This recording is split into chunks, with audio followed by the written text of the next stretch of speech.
नारायणं नमस्कृत्य नरं चैव नरोत्तमं देवीं सरस्वतीं व्यासं ततो जयमुदीरयेत् मूकं करोति वाचालं पङ्गुं लङ्घयते गिरिं यत्कृपातमहं वन्दे परमानन्दमाधवम् यत्कृपातमहं वन्दे परमानन्दमाधवम्।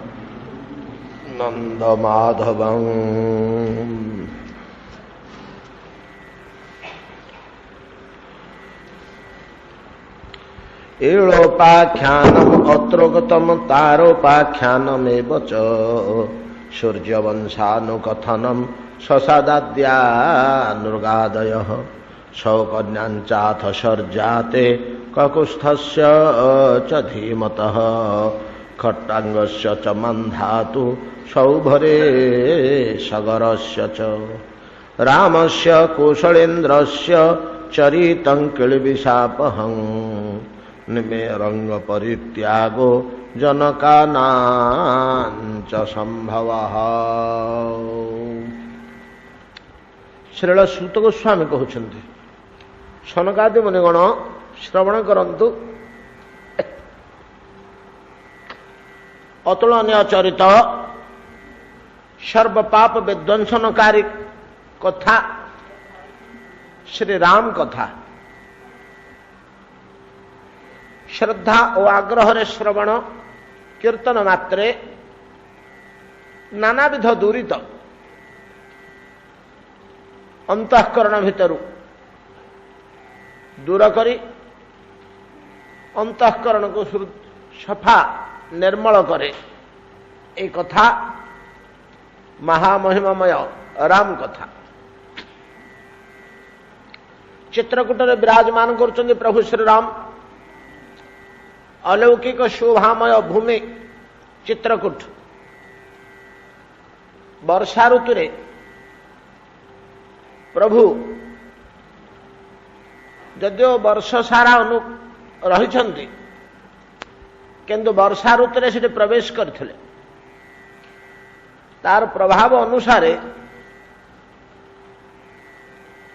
वर्षा चतुर्मास्या समय चित्रकूटर दृश्य अतीव मनोहर अद्भुत।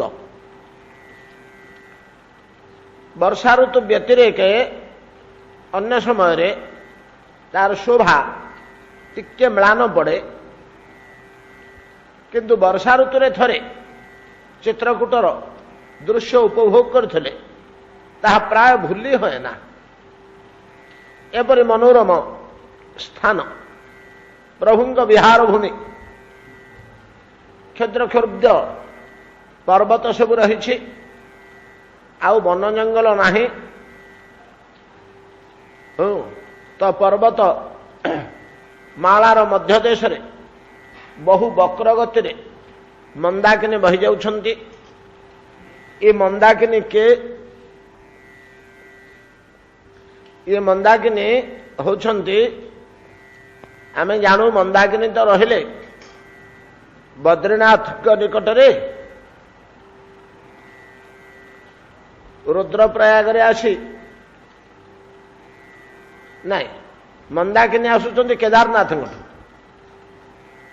बद्रीनाथ दी आसिले अलकानंदा उभय मिशिले रुद्रप्रयाग रे मंदाकिनी तो सेठी एठिकी मंदाकिनी कुठू आसिले अत्रि मुनिंकर आश्रम चित्रकूट भितर अत्रिंग पत्नी अनसूया परम पतिव्रता जहांकर महिमा स्वर्णाक्षर लिखित पुराण रे ब्रह्मा विष्णु महेश्वर को संतान रूपे किछि काल पालन करथिले अनसूया पतिव्रता बल रे पातिव्रत्य बल रे से अनसूया मनरे स्मरण कले आहा मुझे मंदाकिनी रे स्नान करती कि मोर बड़ इच्छा होची मंदाकिनी रे टिके स्नान करती तार स्निग्ध पवित्र जल रे मां मंदाकिनी कौन करी मु तो पति को परित्याग करी जाइपारि नहीं, अत्रिमुनि को परित्याग करी जाइपारि नहीं, केमती तुमर दर्शन स्पर्श लाभ करी। मंदाकिनी उभा ही कहले तीर्थमयी मंदाकिनी दंडायमान कहले मले अनुसूया तुम इच्छा भगवान को इच्छा तुल्य बलवती मु आसबि तुम द्वार देश दे बहीजी किसी चिंता करनी।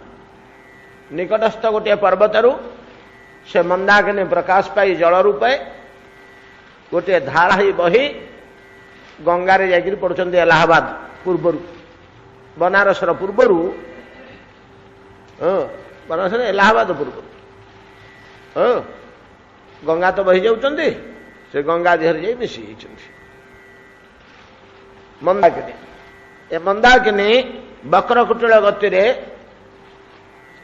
बड़ शोभा प्रकाश करी बुलंती। आ गोटे धारा सरजू नहीं ये सरजू नहीं से मंदाकिनी है सरजू भूल कहली राम घाट अयोध्या नुहे जो प्रभु श्रीराम स्नान करुले सब जहा हो ए चित्रकूटे प्रभु विराजमान कर गुहक राज निषाद राज गुहक भरत और समग्र अयोध्यार प्रजा मानू नहीं चित्रकूटर तले मंदाकिनी कूल रात्रिवास करथिले। प्रभु खबर पाई सकाळू ओल्हे आसिले एक एक मूर्ति रे एक एक प्रजा व्यक्ति सहित आलाप मिलन घटी समस्ते परितृप्त श्री राम विरह तृष्णारे जे जलुथिले समस्ते देह मन प्राण आत्मा जलुथिला जेपरी सगरपुत्र माने जलुथिले ऋषि कोपानल रे भागीरथी स्पर्श रे शीतलता लाभ कले शांति लाभ कले तद्रूप निरंतर प्रज्वलित हृदय अयोध्यावासी राम वनवासी दशरथ स्वर्गवासी असह्य वेदना हो जाए विशेषकर रामकर विरह रामकर दुख 14 वर्ष काल वनवास प्राणप्रिय राम को एटा सह्य कर पारना अयोध्यावासी आकुल व्याकुल हो समस्त धन संपत्ति गृह द्वार सब परित्याग कर दे तुच्छ कर दे पलि आसछन्ति प्रभु को दर्शन करने खाली दर्शन नुहे प्रभुंकर प्रीति स्नेह ममता बोला आवेगमय वाणी श्रवण करी अपनार भाव देखी मूर्छित समस्ते जाओ से ज्वाला शांत हो गला धीरे सुस्थे मिलन पर समस्ते पर्वत उपर को गले रामकर कुटीर जो अच्छी तार चतुष्पार्श्व उपयुक्त स्थान देखी किए कूठी विश्राम कले पथर खंड वृक्ष झरणा कूल इत्यादि देखी समस्ते निज निज आस्थान रहिले 7 दिन काल आज 8म दिन होगला 7 दिन काल वनपथरे आसचंती खाइबा शोइबा ठीक ठिकना नहीं बरं पथ श्रांत चाली चाली आसचंती एते कष्टरे किए कुआड़े सब मूर्छित होई निद्रागत हो शोई पड़े गाढ़ निद्रा होगला समस्त को चित्रकूटे कहीं ना भयंकर क्लांति तो थिला ता सहित जो वेदना थिला ज्वाला दीर्घजन धरी राम अयोध्या त्याग कला दिनरू आज से जो मानसिक शीतलता शांति आसीगला समस्ते शांति तृप्ति जे जो पारे शोईगले सकाळ होगला सकाळ उठी स्नान पान कले अरण्यवासी कुल्लक भिल किरातगण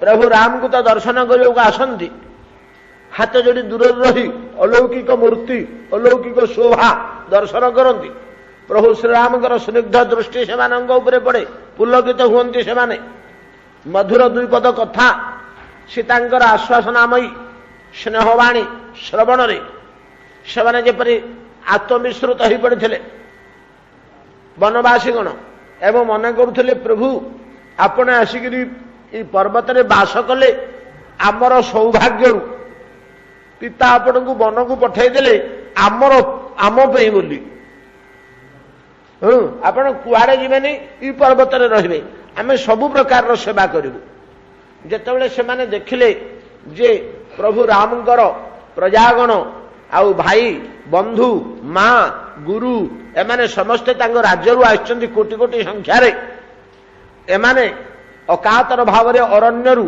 फल मूल कंद मधु अंकुर बीज कोली इत्यादि सब संग्रह करी भार भार बोझ बोझ बोही आनी जमा कले जे जोठी बसचंदी बोझे बोझे थई दउचंदी चिन्हा परिचय का सहित कार किछि नाही आपण माने हमर अतिथि प्रभु राम आमर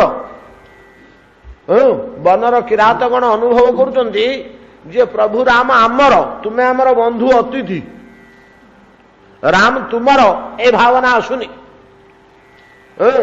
अरण्य को जिते आसचंदी पर्वत रे बास करुचंदी सेतले आम लोक एमती ही 2 दिन बीतीगला 2 दिन बीतीगला लोक मानकर टे क्लांति अपनोद हला शरीर श्रम टे दूर हला तृप्ति रे राम को दर्शन कले राम शैल रे विचरण कले आनंद मन रे आ दुख कष्ट वेदना किछि नाही पूरापूरी घर द्वार जमी बाड़ी संपत्ति गृह इत्यादि सब भूली जाइछंती एक विमल प्रेम और आनंद रे परम शांति जहाँ आध्यात्मिक शांति कहा जाए सर्वस्व तुटीगला परे संपूर्ण विश्व को भूलीगला परे गुणातीत पुरुष गुणातीत योगी गण जो परमा शांति लाभ करती अयोध्यावासी मानकर सब तुटी जाइए भूलते जाइए मनरे नहीं केवल प्रभु श्रीराम मनोहर रूप मधुर व्यवहार रे मुग्ध चकित समस्ते एक परम सुख भोग करी 2-3 दिन बीतीगला दिन भरत सकाळु स्नान करी नित्यकर्म देव पूजा अर्चना गुरुदत्त मंत्रादि स्मरण एसबु संपूर्ण पूर्वक प्रभु श्रीराम को प्रणाम टे करुचंती राम को पाखु जाई प्रणाम कले राम स्नेह कहले भरत बह बह टिके कथा हवा बह पाखरे बसैले स्नेह कनिष्ठ भ्राता को शाश्रु लोचन परस्पर दुई भाई 2 जन को मुह को चाहिंचंती राम बड़ स्निग्ध दृष्टि रे भरत को चाहिंचंती तांको चक्षुर भाषा कहूची कथा कहूची दृष्टि भरत तो भलिया भाई पाइकरी मु धन्य रे करुणा दृष्टि रे चाहिंचंती भरत तांको चक्षु कथा कहूची भाई मोर बोली किछि नाही हेउ सब आपण पाखे समर्पित ए प्रकार भाव विनिमय चली 2 भाईंकर दैवात जने अनुचर आसी कहले प्रणाम करी कहले भरत कुमार को गुरुदेव खोजुचंती डाकुचंती वशिष्ठ गुरुदेवंकर आदेश शुणी अस्तव्यस्त ही भरत उठिक दौड़िक गले देखिले एक गंभीर मुखमंडल रे वशिष्ठ बसिचंती शंकी गले टिके भरत कौन एमती गुरुदेव बसिचंती प्रणाम टे कले वशिष्ठ आदेश पक्ष आसन ग्रहण कर छिड़ा ही रही हाथ जोड़ी भरत आसन रे बसिले गुरु आदेश रे बोधे वशिष्ठ पूर्वर खबर देते मंत्री सुमंत्र अयोध्यार मंत्रिमंडल विशेष विशेष जो माने बुद्धिमान ऋषितुल्य व्यक्ति विचार विवेकशील धर्मज्ञ निपुण एमाने समस्त राजकर्मचारी ସେମାନେ ଆସିକରି କିଛି ବସିଲେ ପାଖରେ। ସମସ୍ତେ ଅପେକ୍ଷା କରିଛନ୍ତି ଗୁରୁଦେବ କିଛି କହିବେ ପରା। ବଶିଷ୍ଠ ଗମ୍ଭୀର ଭାବରେ ବସିଛନ୍ତି। ପ୍ରଜାମାନେ ଲକ୍ଷ୍ୟ କଲେ ଯେ କ'ଣ କଥା ପଡ଼ିଛି କି ଆଉ। ସମସ୍ତେ ଏକାଠି ବସିକରି କ'ଣ ବିଚାର କରୁଛନ୍ତି। ପ୍ରଭୁ ରାମ ଅଯୋଧ୍ୟାକୁ ଫେରିଯିବେଟି, ମା ଜାନକୀ ଅଯୋଧ୍ୟାକୁ ଫେରିଯିବେଟି, ଏଇ କଥା ପଡ଼ିଥିବ ତ ଆଉ। କ'ଣ ଟିକେ ଶୁଣିବା, କ'ଣ କଥା ପଡ଼ିଛି, କ'ଣ ଫାଇନାଲ ହେଲା, କ'ଣ ସିଦ୍ଧାନ୍ତ ହେଲା, ଟିକେ ଶୁଣିବା। ଯେତେ ପ୍ରଜା ଇତସ୍ତ ଥିଲେ ସବୁ ଗୋଟି ଗୋଟି ହେଇ ଆସି ସମସ୍ତେ ବସିଗଲେ। ସମସ୍ତଙ୍କ ଅନ୍ତଃକରଣ ଭିତରେ ଏକ ଉଦ୍ବେଗ ଯେ କ'ଣ ହବ ଘଟଣା। ପ୍ରଭୁଙ୍କୁ କେମିତି ଫେରେଇ ନେବେ ଭରତ, ପ୍ରଭୁଙ୍କୁ ଆମେ କେମିତି ନେଇକରି ଯିବା, ପୁଣି ଆଉ ଥରେ ଅଯୋଧ୍ୟା ନେଇଯିବା, ଏ ଅରଣ୍ୟରେ ଛାଡ଼ି ଦେଇକରି ଯିବାନି। ସମସ୍ତଙ୍କ ଅନ୍ତଃକରଣରେ ଏକ ବିଶେଷ ଲାଳସା। ପ୍ରଭୁ ଶ୍ରୀରାମ ସିଂହାସନରେ ରାଜମୁକୁଟ ପିନ୍ଧି ବସିବେ, ପାର୍ଶ୍ୱରେ ସାମ୍ରାଜ୍ଞୀ ରୂପେ ଜନକନନ୍ଦିନୀ ଶୋଭା ପାଉଥିବେ, ରାଜକୁମାର ରୂପେ ଯୁବରାଜ ରୂପେ ଅଭିଷିକ୍ତ ହୋଇଥିବେ ଭରତ, ପ୍ରାଣପ୍ରିୟ ଭରତ ଆମର। ଭାଇମାନେ ସମସ୍ତେ ମହାସୁଖରେ ପ୍ରଭୁଙ୍କ ନିକଟରେ ଉପବେଶନ କରିଥିବେ। ଆମେ ପ୍ରଜାମାନେ ସେବା କରୁଥିବୁ, ଦର୍ଶନ କରୁଥିବୁ ଏ ସ୍ୱରୂପ। ଏଇ ଚିନ୍ତାରେ ସବୁ ପ୍ରଜା ବ୍ୟସ୍ତ। ସମସ୍ତଙ୍କ ହୃଦୟରେ ଏହା। ପ୍ରତି ମୁହୂର୍ତ୍ତରେ ଦେବତାମାନଙ୍କୁ ପୂଜା ଅର୍ଚ୍ଚନା କରି ସଂକଳ୍ପ କରୁଛନ୍ତି, ଭିକ୍ଷା ମାଗୁଛନ୍ତି। ହେ ଦେବଗଣ, ଆମକୁ ଏଇ କୃପା କର, ଏଇ ବର ଦିଅ, ଆମ ପ୍ରଭୁ ଆମ ରାଜ୍ୟକୁ ଫେରି ଚାଲନ୍ତୁ ଅରଣ୍ୟରୁ। ସବୁ ପ୍ରଜାଙ୍କର ଅନ୍ତଃକରଣ ଭିତରେ ଏଇ ଭାବ ପୁରୀ ରହିଛି। ଏ ସମସ୍ତଙ୍କର ବିରାଟ ସଭାମଣ୍ଡପ ଭଳିଆ ସମସ୍ତେ ବସିଛନ୍ତି। କ'ଣ ଆଲୋଚନା ପଡ଼ୁଛି ଆଣି। ମା ମାନେ ମଧ୍ୟ, ରାଣୀମାନେ ଗୋଟିଏ ଗୋଟିଏ ଆସିଲେ। ରାମ ଭରତ ପ୍ରଭୃତିଙ୍କର ମା ଗଣ ସେମାନେ ମଧ୍ୟ ଆସି ପାର୍ଶ୍ୱରେ ସ୍ୱତନ୍ତ୍ର ସ୍ଥାନରେ ସେମାନେ ଦୂରରେ ବସି ଟିକେ କାନେଇଲେ କ'ଣ କଥା ପଡ଼ିଛି, କ'ଣ ବିଚାର କରୁଛନ୍ତି। ସମସ୍ତଙ୍କ ମୁହଁକୁ ନିରୀକ୍ଷଣ କରି ସମସ୍ତଙ୍କର ସତୃଷ୍ଣ ନୟନ ନିଜ ଆଡ଼କୁ ଅଛି। ବଶିଷ୍ଠ ଏଇଟା ଲକ୍ଷ୍ୟ କରି ପ୍ରକାଶ କଲେ, ବୋଲେ ଦେଖ ପ୍ରଜା ପଞ୍ଚ ଭରତ ସୁମନ୍ତ୍ର, ଇଏ ଭରତ ଗୋଟେ ହଲା ଉଠେଇଦେଲା। ଚାଲ ମୋତେ ସମସ୍ତେ ଆଶୀର୍ବାଦ କରନ୍ତୁ, ମୁଁ ଯାଇକରି ପ୍ରଭୁ ରାମକୁ ଅଯୋଧ୍ୟାକୁ ଫେରେଇ ଆସିବି, ଆଣିବି। ଏ ଶବ୍ଦଟା ଯେମିତି କାନରେ ଆମର ପଡ଼ିଗଲା, ଆମେ ସମସ୍ତେ ଏମିତି ମାତି ଉଠିଲେ ଯେ ଆମେ ସବୁ କିଛି ଭୁଲିଗଲେ। ହୋ ହା କରି ସମସ୍ତେ କୋଳାହଳ କରି ପଳେଇ ଆସିଲେ। ଆଉ କିଛି ଆମେ ବିଚାର କଲୁନି, ଆଗ ପଛ ଆଉ କିଛି ବିଚାର ନାହିଁ। ସେ କ'ଣ କହିଦେଲା ମନ୍ତ୍ର ଭଳିଆ, ଆମ ଭିତରେ କ'ଣ ପଶିଗଲା। ଆମର ଗୋଟେ ବିଶ୍ୱାସ ହେଇଗଲା ଯେ ହଁ ଭରତ ଫେରେଇ ନେଇ ଆସିବ। ଭରତର ଶୀଳ ସ୍ୱଭାବ, ଚରିତ୍ର, ବ୍ୟବହାର, ଭାବ, ରାମଙ୍କ ପ୍ରତି ଅପୂର୍ବ ଆନ୍ତରିକତା, ସ୍ନେହଶୀଳତା, ଏଗୁଡ଼ାକ ଲକ୍ଷ୍ୟ କରିକି ତ ଆମେ ମୁଗ୍ଧ ହୋଇଯାଇଥିଲେ। ବଶିଷ୍ଠ କହୁଛନ୍ତି ସେ ଯେମିତି କହିଦେଲା ମୁଁ ପ୍ରଭୁଙ୍କୁ ଫେରେଇ ଆଣିବି, ଆମର ଗୋଟେ ବିଶ୍ୱାସ ହେଇଗଲା। ଭୁସ୍କିରି ସବୁ ଉଠିକିରି ପଳେଇ ଆସିଲେ। ଦେଖୁ ଦେଖୁ 3 ଦିନ ବିତିଗଲାଣି। ନବା ତ, କିନ୍ତୁ କେମିତି ନବା ତାର କିଛି ଉପାୟ ଆମେ ଚିନ୍ତା କଲେଣି କି? ଚାଲ ବୋଲି କହିଲେ କ'ଣ ସେ ପଳେଇବେ? ଆମ କାର୍ଯ୍ୟ ସମ୍ଭବ ହବ ତ? ଅବଶ୍ୟ ମୁଁ ବୁଝୁଛି ରାମ ସୀତା ଅଯୋଧ୍ୟାକୁ ଗଲେ ଯାଇ ଆପଣମାନଙ୍କର ସମସ୍ତଙ୍କର ତୃପ୍ତି ଆଉ ସନ୍ତୋଷ, ନାଇଁ କି? ସମସ୍ତେ କହିଲେ ହଁ ଆଜ୍ଞା, ହଁ ଆଜ୍ଞା। ନଚେତ୍ ଆମ ଅନ୍ତଃକରଣ ଭିତରେ ଯେମିତି ହେଲେ ଦୁଃଖ ରହିଯିବ। କିନ୍ତୁ କେଉଁ ଉପାୟରେ ଆମେ ପ୍ରଭୁଙ୍କୁ ନବା, ରାମକୁ ଆମେ କେଉଁ ଉପାୟରେ ନବା? ସେ ତ ପିତୃ ସତ୍ୟ ପାଳନ କରି ଅରଣ୍ୟକୁ ଆସିଛନ୍ତି। ଆମେ କ'ଣ ତାଙ୍କୁ କହିବା ସତ୍ୟ ଭଙ୍ଗ କର ବୋଲି? ଏଇଟା ଆମ ପାଟିରୁ ବାହାରିବ ତ? କହିଲ ସମସ୍ତେ ନାଇଁ ନାଇଁ ସତ୍ୟ ଫତ୍ୟ ଛାଡ଼ିଦିଅ, ଧର୍ମ ଫର୍ମ ଛାଡ଼ିଦିଅ, ଚାଲ ପଳେଇବା। ଏଇଟା କହିପାରିବ ତମମାନଙ୍କ ଭିତରୁ କିଏ? କିଏ କିଛି ପାଟି ଖୋଲୁନାହାନ୍ତି, ଉତ୍ତର ଦେଉନାହାନ୍ତି।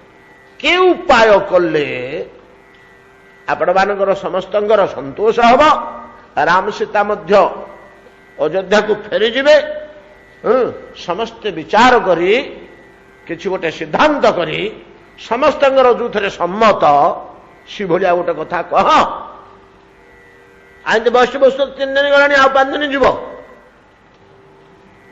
गोटे किसी विचार कर चिंता कर सब निश्चिंत आसी जे जुआड़े शोई पड़ल जे राम को फेरे नवा परा केमती नवा कौ उपाय नवा कोई कौशल नवा समस्त बसिक विचार कर कह जहा को जहा तुम मैंने समस्ते छोटिया लोक कहीं नहीं विशेष बुद्धिमान धर्मपरायण शास्त्रज्ञ नीति निपुण कौशली लोक मैंने अच्छ अयोध्यार मंत्रिमंडल दशरथ महाराज मंत्रिमंडल सूर्यवंशर समग्र आर्यावर्त को जो मैंने नियंत्रण कर राजनीति रे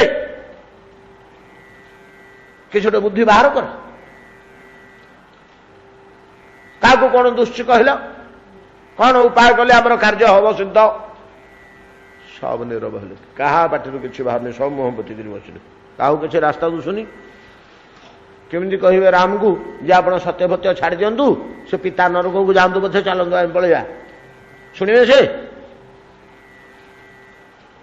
कौन करा कहीं किसी न कहीं तो नीरव रहिले देखले जे वशिष्ठ कुआड़ू किसी उत्तर आसुनी कौन कहू भारत तो कथार पड़ी तो आम समस्ते पलि आसलु विश्वास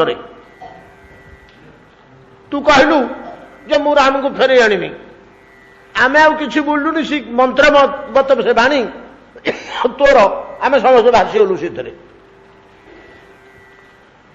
कहूनु केमती कौन करवा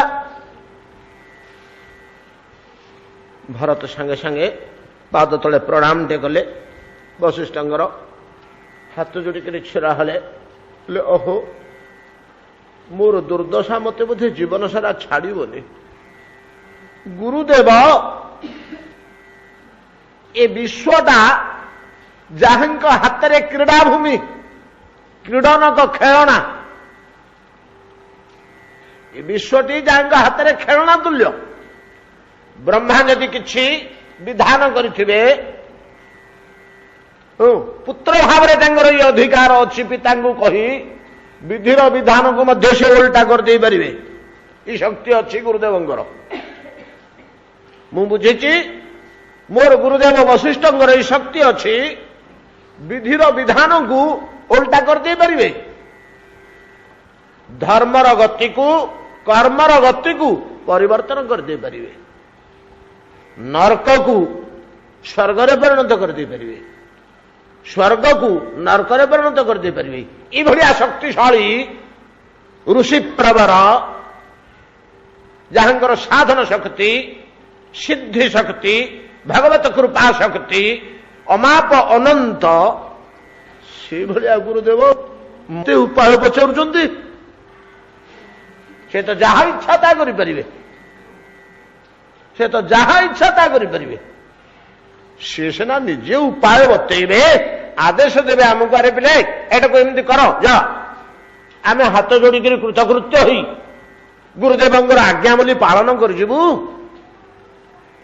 एतादृश गुरुदेव समर्थशाली गुरुदेव से कहउछंती भरत कौन करवा कह एटा मोर दुर्भाग्य नुहे आ कौन जेतले भरत एक कथा कही चुप हेले वशिष्ठ गभीर भाव रे किसी समय चिंता कले चिंता करी कहले भरत मंत्रीगण प्रजागण शुण कथाटा मोर मु जहा चिंता करिछि मते जहा दुसुची उपाय ए क्षेत्र रे तंटी पर्यंत मोर कथाटा आसुछि बाहरु नहीं एपटको एमती गोटे कठोर कथा एते संकोच आसुछि से कथाटा कहवाई जे मोर एपटकू मोटे किछि कथाटा बाहरुनी किंतु देश काल परिस्थिति दृष्टि ए राज्य को रक्षा करने को हम ए प्रजा मानकर हित व्यवस्था करने को हम ए समाज को रक्षा करने को हम तेणु ଅତି କଠୋର କର୍କଶ ଭାବରେ ବାଧ୍ୟ ହେଉଛି ମୁଁ ପ୍ରକାଶ କରିବାକୁ କହିବାକୁ, ଭରତ ମନରେ ତୁ କିଛି ଖରାପ ଭରିବୁନି ବାପା, ମୋର ଅନ୍ତରରେ ତୋ ପ୍ରତି କେତେ ସ୍ନେହ ତୁ ନିଶ୍ଚିତ ଅନୁଭବ କରୁଥିବୁ, କିନ୍ତୁ ଉପାୟ କିଛି ନାହିଁ ବତ୍ସ। ମୁଁ କହିବାକୁ ବାଧ୍ୟ ହେଉଛି ଯେ ଯଦି ସର୍ବସ୍ୱ ନଷ୍ଟ ହୋଇଯାଉଛି ତାହେଲେ ବୁଦ୍ଧିମାନ ବ୍ୟକ୍ତି ଅଧୁଟେ ଛାଡ଼ି ଦିଅନ୍ତି, ଅଧୁଟେ ବଞ୍ଚିଯାଉ। ସର୍ବସ୍ୱ ଯେତେବେଳେ ବୁଡ଼ି ଯାଉଛି ସେତେବେଳେ ଅଧୁଟେ ଛାଡ଼ି ଦିଅନ୍ତି, ଅନ୍ତତଃ ଅଧୁଟେ ବଞ୍ଚାଇ ଦେବା ପାଇଁ ଆଉ ଅଧୁଟେ ଛାଡ଼ି ଦିଅନ୍ତି, କାହିଁକି ନା ନହେଲେ ସର୍ବସ୍ୱ ନଷ୍ଟ ହେଇଯିବ। ଏ ନୀତି ଦୃଷ୍ଟିରୁ ମୁଁ ଚାହୁଁଛି ଭରତ ତୁ ଶତ୍ରୁଘ୍ନ ଦି ଜଣ ବଣକୁ ଯାଅ, ରାମ ସୀତାଙ୍କୁ କହିବା ତୁମେ ଅଯୋଧ୍ୟାକୁ ଚାଲ। କଣ କହୁଛ? ସମସ୍ତେ ଚୁପ୍ ହେଇଗଲେ ନୀରବରେ। ଧାର ଧାର ସ୍ନେହଶ୍ରୁ ବହିଗଲା ଭରତଙ୍କ ଚକ୍ଷୁରୁ। ଭରତ ଶତ୍ରୁଘ୍ନ ଦୁଇ ଜଣ ଲମ୍ବ ହୋଇ ପାଦ ତଳେ ପଡ଼ିଗଲେ ବଶିଷ୍ଠଙ୍କର। କହିଲେ ଗୁରୁଦେବ ଏତେ କୃପା, ଏତେ ସ୍ନେହ, ଏତେ ଆପଣାର ଭାବ ଆମ ପ୍ରତି ଆପଣଙ୍କର ଅଛି ମୋ ପ୍ରତି, ମୁଁ ବିଶ୍ୱାସ କରିପାରୁନଥିଲି ଗୁରୁଦେବ। ପ୍ରକୃତରେ ଜଗତରେ କିଏ ମୋର ହିତାକାଂକ୍ଷୀ ମଙ୍ଗଳାକାଂକ୍ଷୀ ଥାନ୍ତି ତାହେଲେ ଆପଣଙ୍କ ବାକ୍ୟ ପୂର୍ଣ୍ଣ କରନ୍ତୁ। ଇଏ ମୋ ପାଇଁ ସୌଭାଗ୍ୟ ଛଡ଼ା ଆଉ କିଛି ନୁହେଁ, ଇଏ ହେଉଛି ମୋର ଏକମାତ୍ର ସୌଭାଗ୍ୟ। ଗୁରୁଦେବ 14 ବର୍ଷ କାହିଁକି, ଦରକାର ପଡ଼ିଲେ ଆଜୀବନ ମୁଁ ଅରଣ୍ୟରେ ବାସ କରିବି। ପ୍ରଭୁଙ୍କୁ କେମିତି ଆପଣ ଫେରେଇ ନିଅନ୍ତୁ, କେମିତି ହେଲେ ରାମ ସୀତାଙ୍କୁ ଆପଣ ଅଯୋଧ୍ୟାକୁ ନେଇଯାଆନ୍ତୁ। ମୁଁ ସେଟା ସହ୍ୟ କରିପାରିବିନି କେବେ ହେଲେ। ବଳକଳ ପରିଧାନ କରି, ଜଟାଜୁଟ ଧାରଣ କରି ରାଘବ ଜାନକୀ ବୃକ୍ଷ ମୂଳରେ କାଳଯାପନ କରୁଥିବେ, ଫଳମୂଳ ଭୋଜନ କରୁଥିବେ, ହିଂସ୍ର ଜନ୍ତୁଙ୍କ ମେଳରେ ଗତି କରୁଥିବେ, ଆତଙ୍କିତ ପ୍ରାଣରେ ଅସୁର ରାକ୍ଷସ ଦୁଷ୍ଟ ଦୁରାଚାର ମାନଙ୍କ ଭୟରେ ବ୍ୟଥିତ ହେଉଥିବେ, ବୃଷ୍ଟିପାତ ଭୟଙ୍କର ଖରା ଶୀତ ଭୋଗ କରୁଥିବେ। ଏଟା ମୁଁ ସହ୍ୟ କରିପାରୁନି ଗୁରୁଦେବ, ଆପଣ ଯେକୌଣସି ମତେ ନେଇଯାଆନ୍ତୁ, ଆଉ ମୋତେ ଅରଣ୍ୟରେ ଛାଡ଼ି ଦେଇ ଯାଆନ୍ତୁ, କେମିତି ହେଲେ ଆପଣଙ୍କର ବାକ୍ୟକୁ ଆପଣ ରକ୍ଷା କରନ୍ତୁ। ସମସ୍ତେ ଲକ୍ଷ୍ୟ କଲେ ଯେ ଭରତ ଯେମିତି ତାଙ୍କର ଜୀବନର ସତ୍ଫଳ ପାଇଗଲେ, ତାଙ୍କ ଅନ୍ତରର ଦୁଃଖ ସବୁ ଲାଘବ ହେଇଗଲା, ମନ ପ୍ରସନ୍ନ ହୋଇଗଲା, ଗୋଟେ ଶାନ୍ତି ଆସିଗଲା ମନରେ। ଓହୋ ବଞ୍ଚିଗଲି। ଭଗବତ ଈଶ୍ୱରଙ୍କ ପାଇଁ ତ୍ୟାଗ ଏଟାକୁ ଏପରି ଗୁରୁତ୍ୱ ଦଉଛନ୍ତି ଯେ ରାମଙ୍କ ପାଇଁ ମୁଁ ବନକୁ ଯିବି, ମୁଁ ବନରେ 14 ବର୍ଷ ବିତେଇବି, 14 ବର୍ଷ କାହିଁ ଆଜୀବନ ପଛେ ବିତେଇ ଦେବି। ପ୍ରଭୁ ଅଯୋଧ୍ୟାକୁ ଫେରି ଯାଆନ୍ତୁ। ଗୁରୁଦେବ ଯଦି କୌଣସି ଉପାୟରେ ଏତକ କରେଇ ଦେଇପାରିବେ, କୌଣସି ବାଟରେ ଧର୍ମ ନ୍ୟାୟ ସତ୍ୟ ରକ୍ଷା ହେବ, ଧର୍ମ ରକ୍ଷା ହେବ, ସବୁ ସଜାଡ଼ି ଯଦି କରିଦେଇ ପାରିବେ ବୋଲେ ୟାଠୁ ସୌଭାଗ୍ୟ ଆଉ କଣ ଅଛି। ଭରତଙ୍କର ଖୁବ୍ ପ୍ରେମ ଆସିଗଲା, ଖୁବ୍ ଆନନ୍ଦ ଆସିଗଲା, ପ୍ରସନ୍ନ ଚିତ୍ତ ହୋଇଗଲେ। କିନ୍ତୁ ବଶିଷ୍ଠ ଲକ୍ଷ୍ୟ କଲେ ଯେ ଏ ମନ୍ତ୍ରୀଗଣ ପ୍ରଜାଗଣ ଇଏ ତ କାହିଁକି କିଛି ସେମିତି ଚୁପ୍ ହେଇ ବସିଛନ୍ତି, ନା ମନରେ ଦୁଃଖ ନାହିଁ କି ବିଷାଦ ନାହିଁ, ଗୋଟେ କେମିତି ଚିନ୍ତିତ ଅବସ୍ଥାରେ ଅଛନ୍ତି। ଏ ପ୍ରଜାଗଣ ତୁମେ ଅଯୋଧ୍ୟାବାସୀ, ତମର ସବୁ କିଛି, ଏ ରାଜ୍ୟ ତୁମର, ଏ ରାଜା ତୁମର, ଏ ରାମ ତୁମର, ଏ ଭରତ ତୁମର, ସବୁ କିଛି ତୁମର, ତୁମ ପାଇଁ ବୋଲି ଏ ସବୁ ବ୍ୟବସ୍ଥା। ତୁମେ ପ୍ରଜାମାନେ ନଥିଲେ ଏ ରାଜସିଂହାସନ କାହାକୁ ନେଇକିରି, ଏ ରାଜ ପରିବାର କାହାକୁ ନେଇ। ଗୋଟେ ବିପଦ ଆମକୁ ଆସିଛି, ଚିନ୍ତା କରି କହୁନ, କହ। ଜଣେ ଦି ଜଣ ପ୍ରଜା ଭିତରୁ ଛିଡ଼ା ହୋଇ କହିଲେ, ମହର୍ଷି ବଶିଷ୍ଠଙ୍କ ଉକ୍ତି ଉପରକୁ ତ ଆଉ କିଛି କହିବାକୁ ନାହିଁ, ଆଉ କିଏ କିଛି କହିବନି। ହେଲା 16 ରୁ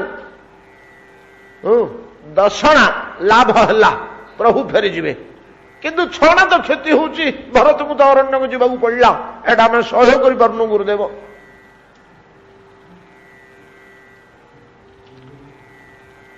ପ୍ରଜାମାନେ ଗ୍ରହଣ କରୁଛନ୍ତି ଏ କଥାରେ ଯେ କିଛିଟା ଲାଭ ହେଲା କିନ୍ତୁ କ୍ଷତି ରହିଗଲା। वशिष्ठ मां मानू पचारे राजमाता गण आपण मानकर मतामत कौन या उपरे अंतपुरा भितर राज परिवार ये तो गले प्रजा राज परिवार तो फिर विराट अच्छी ये जो कथा निष्पत्ति हला भरत शत्रुघ्न सह अरण्य रे रहिबे राम सीता को आमे बाध्य करी फेरे नबा चलो मोर आदेश कहले से जीवाक बाध्य हे आमर बल प्रयोग करी गुरुर गुरुत्व प्रयोग करी फेरे नवा एथरे आपणकर मतामत कौन कहीं किसी कहलेनी जो निहाती वशिष्ठ पचारे मां कौशल्या राम जननी तुम राम को गर्भरे धारण कर किसी कहून समस्त जोटार सम्मत हम मुझे काम करी ना मुझे प्रस्ताव देली से समस्त संपूर्ण मत तो कौशल्या सुमित्रा प्रभृति जननी माने कहले कौन लाभ होला जोड़िए फेरिले जोड़िए तो बनू गले क्या जोड़िए नथिले कि पुर रे दोटी बन को जाइए आउ दोटी तो बन को गले एका कथा नहीं कि दोटी संतान तो अरण्य को गले राम लक्ष्मण जाइए बर्तमान भरत शत्रुघ्न गले आ फायदा तो कौन होला एथरा लाभ किसी नहीं कि क्षति किसी नहीं जहा थिला से हला मां माने कहउछंती किसी परिवर्तन तो हलानी राज परिवार लोक कहते किसी तो परिवर्तन हलानी प्रस्ताव रे किसी कल्याण तो हलानी जहा थिला ता हला चारि पुत्र तो आम समान ना कोटी आमर अगुणर कोटी आमर अप्रिय कोटी मोर कोटी तार सबुड़िक आमर सबुड़िक समान दीटा आखि अच्छी बाँ आखि एटा को हतादर करवा एटा डाण आखि बोली गोटे जत्न करवा या हुए कि ना दोटी आखि की आम समान जत्न नौ दोटी पाद को समान जत्न नौ दोटी हाथ को समान जत्न नौ जदिव बाम दक्षिण हाथ दुटी अलगा तथापि डाण हाथटा हो यहाँ थाऊ ए बाँ हाथटा जहा हूँ आम कहू ना उभय हस्त को समान जत्न दू से भाया चारोटी एक संतान तो आम समान जोड़िए बण को जाइए से जोड़िए तो बण को गले कौन आ लाभटा कौन होला मां माने कहले एक कथा केवल खुशी हो गले भरत तो देखिले जे किए से एतिक बेले भरत आउ अन्य कथा किसी कहवाई अवसर देलेनी बोले शुण आउ मत किसी रास्ता दुसुनी भरत कहले बोले गुरुदेव आउ किसी प्रयोजन नहीं ये ही आमर शेष सिद्धांत आ वशिष्ठ मध्य कहते आउ किसी तो रास्ता दुसुनी बहुत इतिहास पुराण पूर्व कहानी बड़ बड़ राजा मानकर चरित्र धर्मशील राजा मानकर चरित्र इत्यादि कही समस्त मन को सांत्वना देले जे जेतोले दुख आसी आमको समस्त बांटी किछि किछि सहिबा को हबो दुखटा को जदि आमे न सहिबा से तो आसी से आपे आपे कुआडे पळै जीवो इत्यादि सांत्वना बाणी कहू कहू दिन द्वितीयार्ध द्वितीय प्रहर पूर्ण हला वशिष्ठ आदेश देले समय हेलानी विलंबित आपण माने समस्ते जातु अन्नादि भोजन करिवे जहाँ जे जमती भोजन करी विश्राम करंतु देखिबा एटा प्रस्ताव तो रहिला आ समस्ते उठिकरी गले से दिनटी यही समस्त विषय आलोचना चर्चा रे वशिष्ठ छाड़ी दी समय जे समस्त परस्पर भितर आलोचना चल समस्त से गोटे चिंता हाँ है गोटे प्रकार जे जहाँ जहाँ दुष्टि से कहते से दिनटी आ राति दिनटी राति तो समस्त संध्या अरण्य भितर विश्राम परस्पर यार विषय जुटी जुटी 2 जन 3 जन 4 जन बसिक केवल यही चिंता किए कहे हाँ भल है किए कहूँ आउ तो किसी उपाय नथला किए कहूँ जहाँ तो भरत भाया पिलाटा अरण्य को गला राम भरत किए ये परस्पर आलोचना कर से दिनटी बीतीगला तापर दिन प्रभातरू समस्ते स्नानादि नित्यकर्म सारी स्नानादि नित्यकर्म सारी सब आसी गोटे गोटे गोटे गोटे वशिष्ठ पाखे आपे आपे पहुंचले आज कौन आउ कथा बढ़िबो परा आज कौन आउ निष्पत्ति हब परा समस्ते आसिक पहुंचले पहुंची बसिले चुपचाप वशिष्ठ देखले जे समस्त समाज आसी पहुंचंदी मो ठारू किसी आशा करूचंदी निष्पत्ति चिंता कले समस्ते कहले कि चल आस समस्ते मो साथ आस समस्ते उठिक चलले प्रभु श्रीराम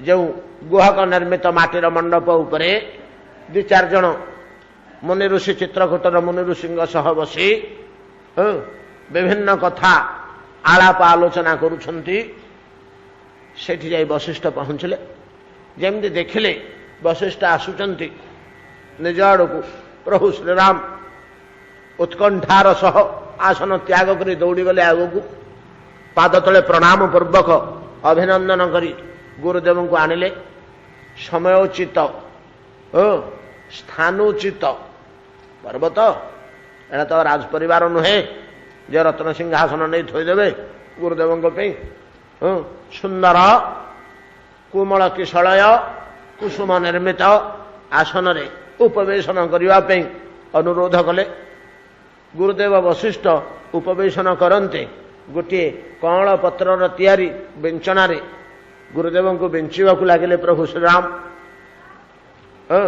बारंबार वशिष्ठ कहले बत्सराम बस विशेष कथा अच्छी बस बसिले राम समस्ते उत्कंठार सह चाहते खूड़ खाड़ शब्द किछि नहीं चकित स्तकित अवस्था समस्ते निरीक्षण करुछंती कौन कथा हब वशिष्ठ कथा आरंभ कले बत्सराम शुण बहु प्राचीन इतिहास प्रथमे कहले पुराणर गाथा इतिहासर गाथा शिवी दधीची प्रभृतिंगर चरित देवता मानंगर असुर मानंगर चरित भितर विशेष विशेष कथा इत्यादि समस्त कही कही समस्त गोटे बड़ मनोबल दे धीरे धीरे धीरे धीरे प्लट तैयारी कले समस्त मानसिकता सृष्टि कले प्रभु रामंगर मध्य परिशेष कहले पहले देख राम तुम्हें गुणवान विवेकी धर्मशील धर्मशील नुह धर्म धुरंधर सब किछि अरे तुम्हें निपुण सुदक्ष तुमको बतेवा कहवा बुझेवा किछि नहीं आउ तुम भलिया पुत्र पाई सूर्यवंश गौरवान्वित होइछि तुम्हें मध्य उपयुक्त कार्य करिछ किंतु गोटे कथा वर्तमान प्रजा मानकर अवस्था भाई मानकर अवस्था मां मानकर अवस्था ये समस्त जो व्याकुल ही तुम पाखु पड़ी आछंती ये कि उपाय माने समस्ते बंचिबे कौन कले एमाने समस्ते बंचिबे देख देख तो दशरथ प्राण त्याग करदेले कहीं प्राण त्याग करदेले असमय तांकर तो मृत्यु समय निकटतर हो नथिला कौ पीड़ारे कौ जंत्रणार भरतंगर दशरथंगर प्राण चलीगला तुम्हें कौन बुझीपारुन निश्चय बुझुछ से अवस्था जे खाली कौशल्याङ्गर न हब से अवस्था खाली भरतर न हब से अवस्था खाली प्रजा मानंगर न हब कहीं दशरथ तुमको जी परिमाण भल पाउले राम एमाने कौन ताठू कम भल पाउछन्ति कि कह तो दशरथ तुमको जो परिमाण स्नेह करुले एमानंकर स्नेहर परिमाण ताठू कम कि ନା ତତ୍තුଲ୍ୟ କିମ୍ବା କେତେକ କ୍ଷେତ୍ରରେ ତତ୍ତ୍ୱଧିକ। ଯଦି ଦଶରଥଙ୍କର ଏଇଭଳିଆ ଅଘଟଣ ଘଟିଗଲା ତାହେଲେ ଯେ ଅନ୍ୟମାନଙ୍କର ଘଟିଯିବନି, ତେବେ କଣ ରାଜ୍ୟଟାକୁ ଭସେଇଦବା? ଆମେ ରାଜା କାହିଁକି ହେଇଛେ? ଆମେ ରାଜା ହବାର ଆଜ୍ଞା ଦେଖନ୍ତୁ ଏସବୁ ମୁନି ଋଷିମାନଙ୍କର କୌଶଳ, କଥାର କୌଶଳ, ଏଗୁଡାକ ସବୁ ଜ୍ଞାନର ପ୍ରଭାବ, ଭକ୍ତିର ପ୍ରଭାବ। ତ ବତ୍ସରାମ ରାଜା ରାଜସିଂହାସନ, ରାଜନୀତି, ରାଜଶାସନ କୋଉଥିପାଇଁ? ପ୍ରଜା କଲ୍ୟାଣ ବ୍ୟତିରେକ ଏଗୁଡ଼ିକର ଆଉ କିଛି ମୂଲ୍ୟ ଅଛି କି? ପ୍ରଜା ପାଳନ, ପ୍ରଜା କଲ୍ୟାଣ, ପ୍ରଜାମାନଙ୍କର ହିତ ଓ ସୁଖ ବ୍ୟତୀତ ରାଜା, ରାଜସିଂହାସନ, ରାଜତନ୍ତ୍ର, ରାଜନୀତି ର କିଛି ମୂଲ୍ୟ ଅଛି? କାହା ପାଇଁ ଏଗୁଡ଼ିକ ଉଦ୍ଦିଷ୍ଟ? ପ୍ରଜାମାନଙ୍କ ପାଇଁ ଉଦ୍ଦିଷ୍ଟ। ଯଦି ପ୍ରଜାମାନଙ୍କର ହିତ ନ ହେଲା, ଯଦି ପ୍ରଜାମାନଙ୍କର ହିତ ନ ହେଲା ତାହେଲେ ସେ ରାଜ ପରିବାର, ସେ ରାଜସିଂହାସନ, ରାଜତନ୍ତ୍ରର ପ୍ରୟୋଜନ ନାହିଁ। ସେ ଓଲଟା ହେଇପଡ଼ିଲା, ବିପରୀତ ହେଇଗଲା। ପ୍ରଜାମାନଙ୍କୁ ଯଦି ସୁଖୀ କରି ନ ପାରିଲା ରାଜତନ୍ତ୍ର, ତାହେଲେ ସେ ରାଜତନ୍ତ୍ରର ଆବଶ୍ୟକତା କଣ ଅଛି? ସେ ନଥିବା ବରଂ ଭଲ। ଏବଂ ଯେଉଁ ଧର୍ମ, ଯେଉଁ ସତ୍ୟ ବହୁତ ଲୋକଙ୍କର କଲ୍ୟାଣକାରୀ ନ ହେଲା, ସେ ସତ୍ୟ, ସେ ଧର୍ମର କିଛି ମୂଲ୍ୟ ଅଛି କି? ବିଚାର କର ତରାମ।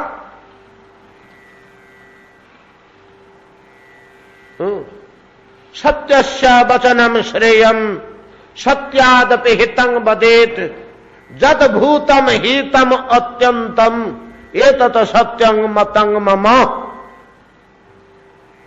ଶାନ୍ତି ପର୍ବର ଉକ୍ତି। ମହାଭାରତ ଶାନ୍ତି ପର୍ବ କଣ କହୁଛନ୍ତି? ଯଦ୍ ଭୂତଂ ହିତଂ ଅତ୍ୟନ୍ତଂ ଏତତ୍ ସତ୍ୟଂ, ସେଇଟା ହିଁ ସତ୍ୟ। ଯୋଉଥିରେ ବହୁ ଲୋକର କଲ୍ୟାଣ ହୁଏ ସେଇଟା ହିଁ ସତ୍ୟ। ଏଣୁ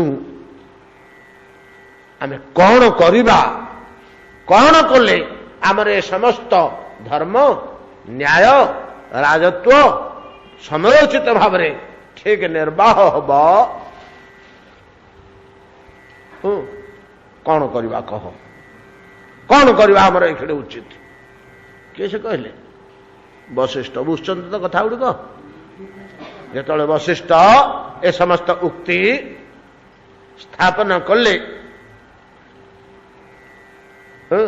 ଏ ସମସ୍ତ ଉକ୍ତି ଯେତେବେଳେ ସ୍ଥାପନ କଲେ, ପ୍ରଭୁ ଶ୍ରୀରାମ ବଡ଼ ଗମ୍ଭୀର ଭାବରେ ହାତ ଯୋଡ଼ିଲେ। ହେଲେ ଗୁରୁଦେବ, ଆପଣଙ୍କ ବାକ୍ୟ ବେଦର ସାର, ଧର୍ମର ସାର, ଆଉ ଆପଣଙ୍କ ମୁଖରୁ ଏଭଳିଆ ବାକ୍ୟ ସମସ୍ତେ ଆଶା କରନ୍ତି। ଏଟା ସ୍ୱାଭାବିକ। ଚନ୍ଦ୍ରମାରୁ ଶୀତଳତା ଯେପରି ସମସ୍ତେ ଆଶା କରନ୍ତି ଏବଂ ଶୀତଳତା ଯେପରି ତାର ସ୍ୱାଭାବିକ ଗୁଣ, ଆପଣଙ୍କ ମୁଖରୁ ଏତାଦୃଶ ବାକ୍ୟାବଳୀ, ଏତାଦୃଶ ଜ୍ଞାନ ସମୂହ, ଏଟା ତ ସ୍ୱାଭାବିକ। ତେବେ ଆପଣ ବ୍ୟଥିତ ହେବାର କାରଣ ତ ମୁଁ କିଛି ଜାଣିପାରୁନି। ଆପଣଙ୍କ ଭଳିଆ ବ୍ୟକ୍ତି, ଆମେ ସିନା ପରିସ୍ଥିତି ଚାପରେ ବ୍ୟଥିତ ହେଇଯିବୁ,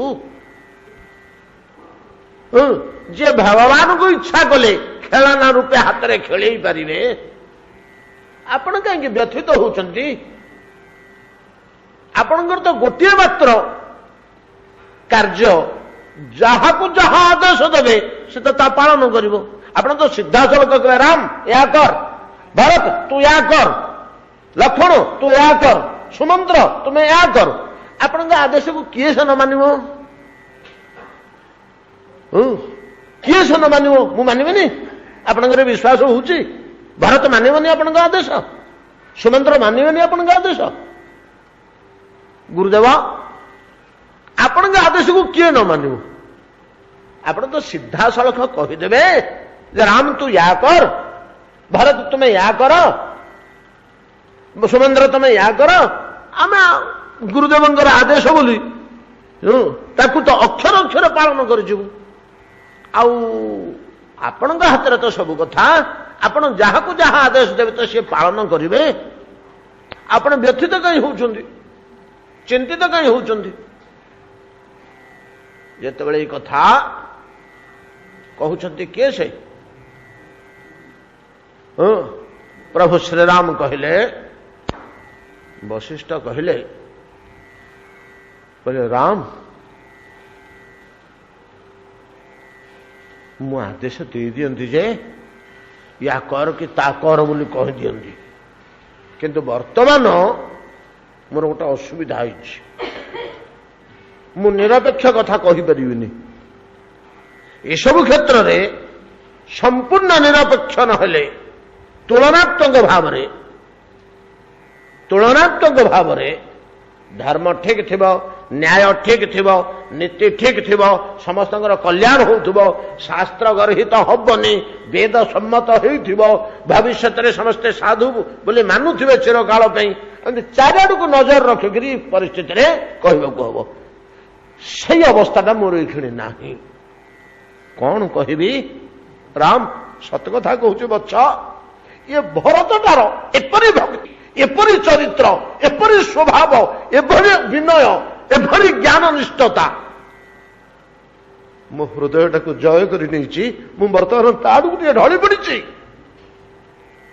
ମୁଁ ଯାହା କହିବି ତା ସପକ୍ଷ ଆଡ଼କୁ ପଳେଇ ଯିବ। ଏସବୁ କ୍ଷେତ୍ରରେ ଗୋଟେ ଲୋକ ଯଦି ପୂର୍ଣ୍ଣ ନିରପେକ୍ଷ ନ ହୁଏ, ପୂର୍ଣ୍ଣ ନିରପେକ୍ଷ ଯଦି ନ ହୁଏ, ତାର ଆଦେଶ ଦେବା ଉଚିତ ନାହିଁ। ମୁଁ ବର୍ତ୍ତମାନ ମୋର ଆୟତ୍ତରେ ନାହିଁ, ଭରତର ସ୍ନେହରେ ମୋର ଚିତ୍ତ ବୃତ୍ତି ମନ ସବୁ ସେ ବଶ କରି ନେଇଛି। ମୁଁ ତାର ଅଧୀନ ହୋଇଯାଇଛି, ଭରତର ଭକ୍ତିର ଅଧୀନ ହେଇଯାଇଛି।